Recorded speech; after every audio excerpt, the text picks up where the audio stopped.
stop. Before you scroll past this, your vote might not count in the next election. And it's not because of what you think. Right now, in Washington, there's a bill that could change everything about how you vote.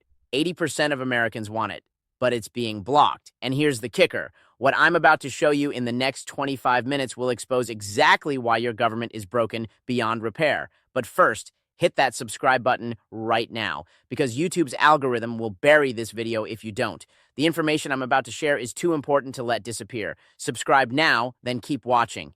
Here's what nobody is telling you. One side wants to verify every voter. The other side calls that racist. And while they fight, you're caught in the middle with a government that can't function. The question isn't whether this affects you. The question is, will you still have a say when this all goes down?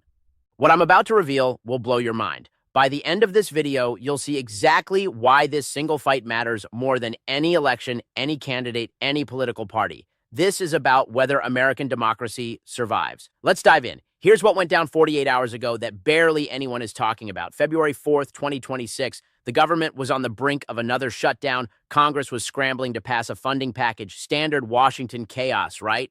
But then something unexpected happened. House Republicans, led by Anna Paulina Luna and Tim Burchett, said, "Hold up, we're not voting for anything unless you attach one thing to this bill." That one thing, the Save America Act.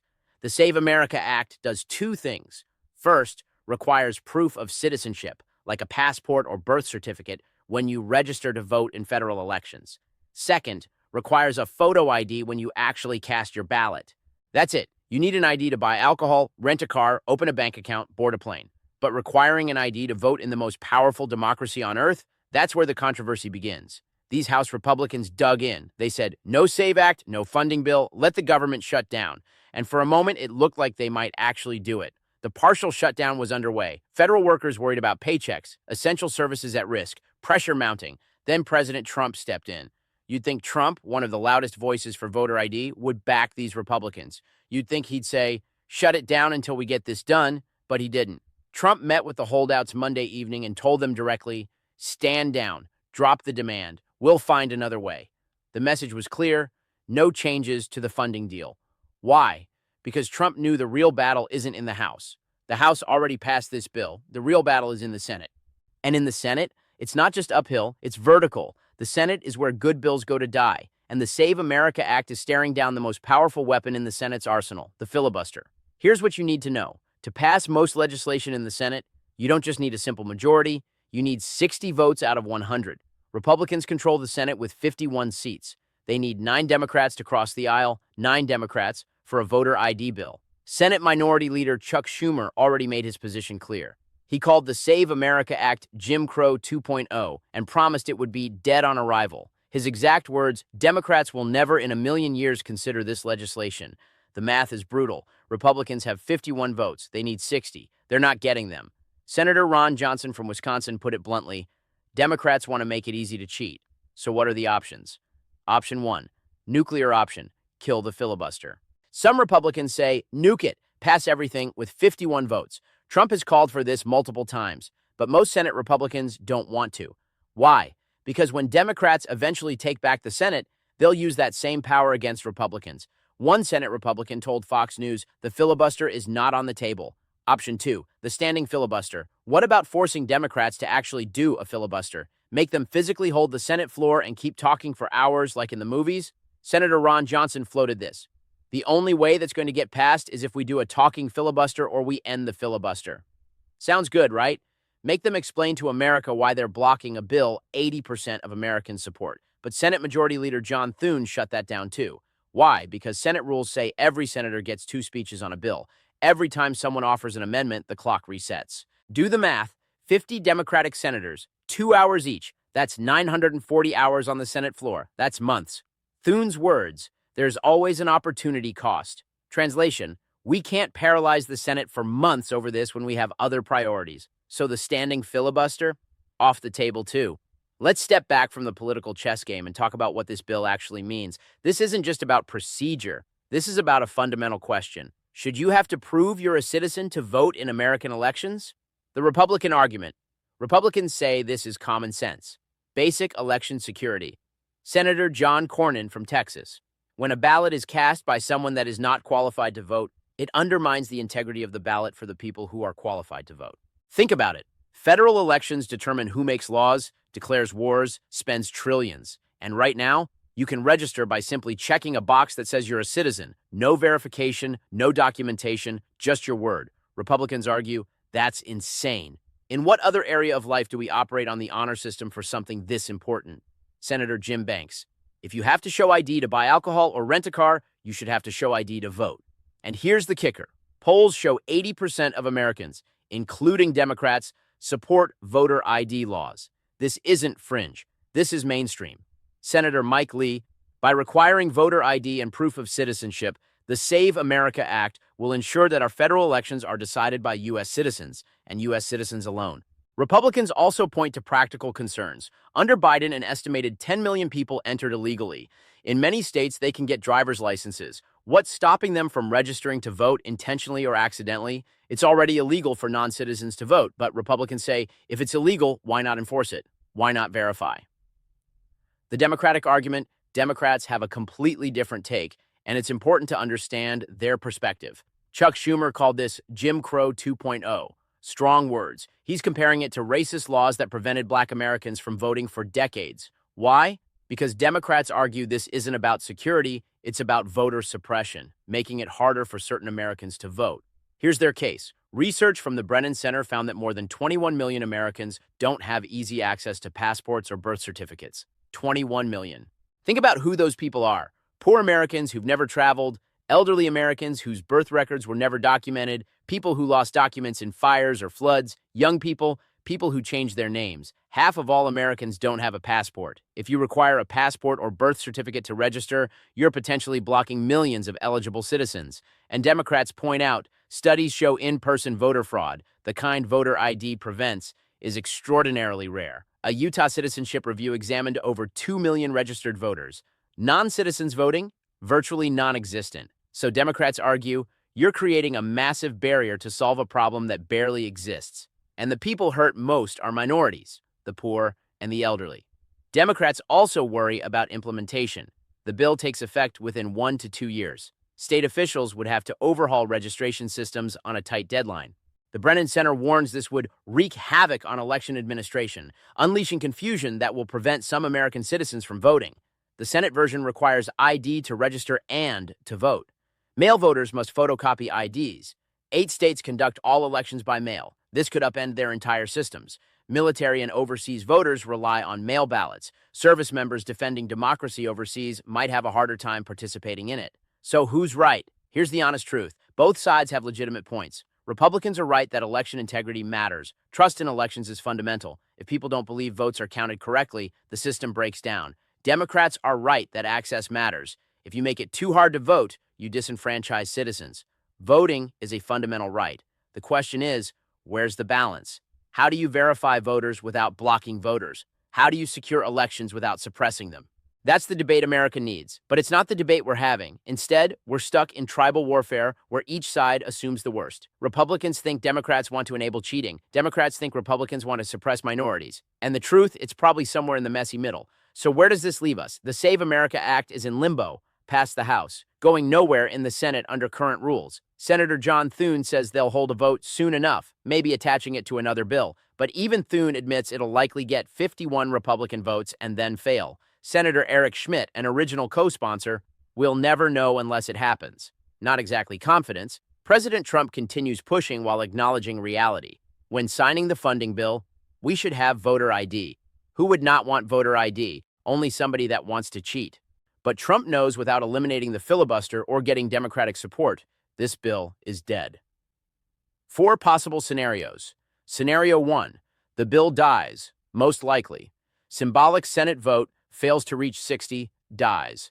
Republicans campaign on it, saying Democrats blocked election security. Scenario 2, the filibuster falls. Republicans eliminate the filibuster and pass with 51 votes, unlikely given resistance from Republicans who don't want to lose that power later. Scenario 3, compromise. A narrower bill addressing citizenship verification plus Democratic priorities like same-day registration or expanded early voting. But in today's climate, compromise feels like fantasy. Scenario 4, state-level action. Fight moves to states. Arizona, Kansas, Wyoming already have citizenship requirements facing legal challenges. Expect more states to follow. Supreme Court will likely decide if states can require documentation beyond federal law. Here's what really concerns me. We're arguing about whether to verify citizenship to vote, and somehow that has become a partisan wedge issue. One party says verify voters are citizens. The other says that's voter suppression. Both sides are so entrenched, so convinced the other has evil intentions, that we can't have a rational conversation. This isn't about voter ID anymore. It's about trust. Republicans don't trust Democrats to run fair elections. Democrats don't trust Republicans to protect voting rights. And most Americans are stuck wondering why their government can't figure out something that seems so basic. 80% of Americans support voter ID laws. When did 80% of Americans last agree on anything? Yet Congress can't pass it. Why? Because our political system is broken, because the filibuster gives the minority veto power, because compromise is seen as weakness, because scoring political points matters more than solving problems. This is bigger than the Save America Act. This is about whether our democracy can function at all. Bottom line facts. Fact 1, the Save America Act requires proof of citizenship to register and photo ID to vote in federal elections. Fact 2, the bill has strong Republican support, virtually no Democratic support. It will get around 51 Senate votes, needs 60 to pass. Fact 3, non-citizen voting is already illegal. The debate is about enforcement and whether additional verification is necessary or harmful. Fact 4, around 21 million Americans may lack ready access to passports or birth certificates. That's the core Democratic objection. Fact 5, in-person voter fraud is extremely rare, but Republicans argue even rare fraud undermines trust. Fact 6, the bill almost derailed funding negotiations, but Trump intervened, calculating a shutdown wasn't worth it. Fact 7, Senate rules make passage virtually impossible without eliminating the filibuster or getting Democratic support. Fact 8, this debate continues through 2026 midterms and beyond. Republicans campaign on election integrity. Democrats campaign on voting rights. The underlying problems won't get solved. All right, you now know more about the Save America Act than 99% of Americans. So here's what I need you to do. And yes, I mean you. Action. Step 1, decide where you stand. Don't let Twitter or cable news tell you what to think. Look at the facts. Consider both arguments. Make up your own mind. Do you think requiring proof of citizenship and photo ID makes elections more secure, or does it create unnecessary barriers that block legitimate voters? Pause this video. Take 60 seconds. Ask yourself, what do I actually believe? Not what your party believes, not what your favorite commentator believes. What do you believe based on the evidence? Form your own opinion, because democracy doesn't work when people mindlessly repeat talking points. It works when citizens think critically and participate actively. Action step 2, contact your senators. This bill is in the Senate right now. Your senators have a vote on this. Go to the description. I've put direct links to find your senator's contact information. 5 minutes. Call their offices. Email them. Tell them what you think. If you support the Save America Act, I'm your constituent. I want you to vote yes on voter ID legislation. This matters to me, and I'm watching how you vote. If you oppose it, I'm your constituent. I want you to protect voting access and oppose the Save America Act. I'm watching how you vote. That last part is crucial. Senators need to know constituents are paying attention. Your voice matters, but only if you use it. Most people won't do this. Don't be most people. Take 5 minutes today. Make the call. Action step 3, share this video. If you learned something, if this helped you understand what's really happening, share it. Send it to your friends, family, coworkers, post it on social media. Why? Because we can't fix our broken system if people don't understand what's happening. Everyone's screaming with sound bites. Nobody's explaining the actual facts. That's what this video does. Hit that share button right now, don't wait, and subscribe to this channel. I'm breaking down complex political battles in a way that makes sense. No BS, no spin, just facts, analysis, and straight talk. Click subscribe, hit the notification bell. We're covering the Mega Act next, another election bill that could change voting even more than the SAVE Act. Action step 4, get involved locally. Federal legislation might be stuck, but elections are run at the state and local level. Go to city council meetings, attend county election board hearings, volunteer as a poll worker or election observer. If you care about election integrity, be part of the solution. Don't just complain, actually show up and volunteer as a poll worker. There's a massive shortage. It's usually paid, you get training, you serve your community, and you see firsthand how elections actually work. If you're serious about election integrity, become a poll worker. See the process from the inside.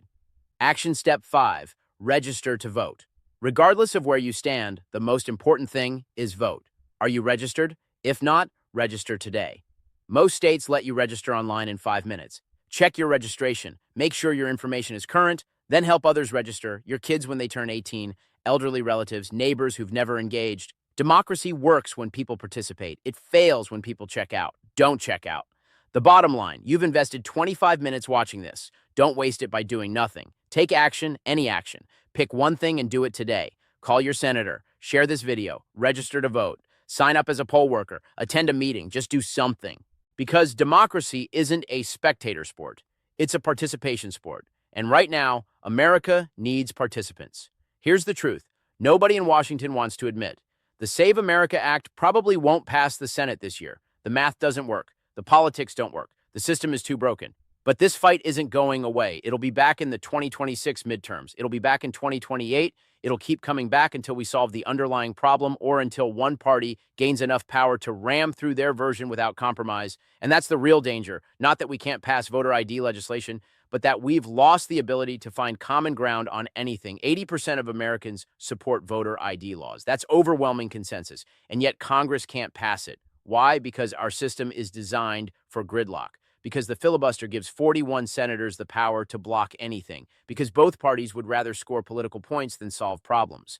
This is the real crisis. We have massive challenges ahead. Climate change, AI, economic inequality, national debt, immigration, healthcare. How are we going to solve any of these if we can't pass a bill that 80% support? We can't. Not with this dysfunction. Something has to change. And that change starts with you. When citizens stop paying attention, democracy dies. When citizens stop participating, extremists fill the void. When citizens stop demanding better, politicians stop delivering better. But when citizens engage, really engage, things change. When you call your senator and they hear from thousands of constituents, they listen. When you show up at meetings and demand accountability, officials respond. When you volunteer, organize, make your voice heard, the system responds. Because ultimately, politicians work for us. But they only work for us if we make them. So here's my challenge. Don't just watch this video and move on.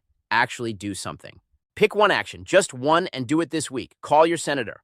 Share this video, register to vote, sign up as a poll worker. Just do one thing. Because if everyone who watches this does one thing, we create real change. But if everyone just watches and does nothing, nothing changes. The choice is yours. Democracy isn't something that just happens to you. It's something you participate in. It's something you fight for through your active engagement. The Save America Act debate is just one battle in a much larger war for the soul of American democracy. And the outcome depends on whether citizens like you decide to get in the game. I'm bringing you more breakdowns like this every week. Deep dives into battles that actually matter. No clickbait, no partisan nonsense, just honest analysis. Subscribe now so you don't miss what's coming next. This is just the beginning of a very consequential year. I'll see you in the next one. Stay engaged, stay informed, stay active. Your democracy needs you. And by the way, while everyone's focused on voter ID, there's another election bill moving through Congress that nobody's talking about. It's called the MEGA Act, the Make Elections Great Again Act, and it could change elections even more dramatically than the SAVE Act. We're talking about restricting mail-in voting across the entire country. We're talking about ending universal mail ballots in 8 states. We're talking about requirements that could completely upend how millions of Americans vote. Representative Brian Steele just introduced this in the House. The timing isn't coincidental. Elon Musk is using X to pressure senators on both bills. The Trump administration is suing 23 states over voter data. This is all connected. This is all part of a coordinated push, and almost nobody is explaining what's actually in these bills or what they would actually do. I'm breaking that down in my next video. We're going deep on the MEGA Act, Trump's executive orders on elections, the state lawsuits, all of it. Make sure you're subscribed so you catch it, because what I'm about to show you about the MEGA Act will completely change how you see this entire debate. Trust me, you'll want to see this. Hit subscribe, turn on notifications, don't miss it.